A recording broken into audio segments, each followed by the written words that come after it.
Leadership, sabotage, and betrayal. It's generally accepted, I think, that how you show up as a leader has a direct impact upon your people, how your people show up, how they perform. But how many leaders actually know how their behaviours are being received and impacting upon their team?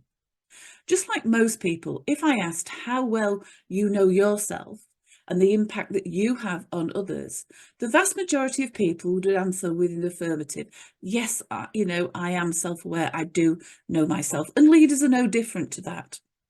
However, Dr. Tasha Eurich is an organisational psychologist, and her team of researchers discovered that while 95% of people claim to be self-aware, in reality, only 10 to 15% of people actually fit the criteria for self-awareness, and leaders are actually less likely to be in the top percentage.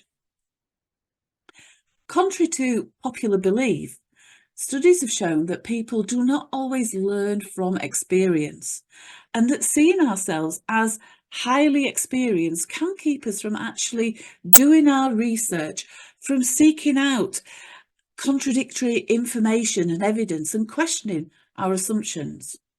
And just as experience can lead to a false sense of confidence about our performance, it can also make us overconfident about our level of knowledge of ourselves, our self-awareness. For example, one study found that more experienced managers were less accurate in assessing their leadership effectiveness compared with less experienced managers.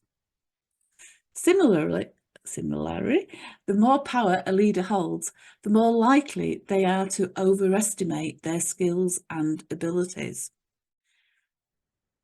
So, how do you feel when? I want you to think back to a time when you've come up with a really great idea or perhaps negotiated a really good deal, and another person, and it may be a manager or it may be another colleague, has taken all the credit for it. So think back to a time when that's happened to you. Now, how do you actually feel towards that person that stepped forward and taken the credit? Just think about this, play this little scenario out in your mind. Probably most of us would feel quite angry and frustrated, possibly resentful. What thoughts do you start to have?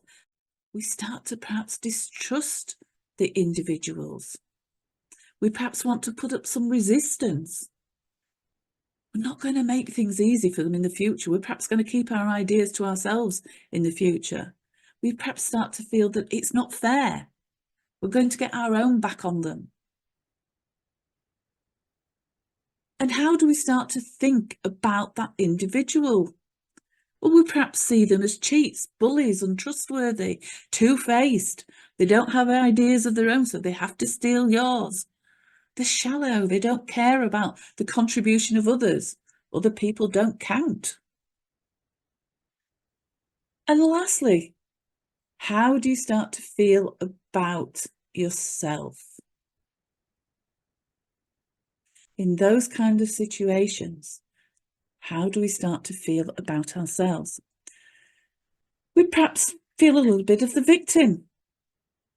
You're the one that has all the good ideas. You're the one that does all the research and the hard work, or all the negotiation, putting the hard work in. It's not fair. You're a very fair, open, honest person. You would always acknowledge other people's input. And in these types of situations, what research has found is that we start to inflate our own view of ourselves, our skills, our experience, our knowledge, the way we behave. And whilst we're inflating our perspective of it, at the same time, we're inflating the faults of the other person. They never have any original ideas. They always take the praise. Now, those are generalisms. Is that kind of correct? We also start to place the blame on others and justify our own actions and behaviours.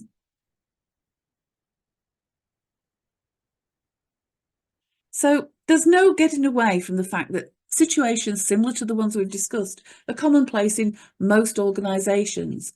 And whilst the situations in your organisation may appear a little different on the surface, if you dig a little deeper, you'll find many similarities to the ones we've talked about today. But why are they so common? That's the question.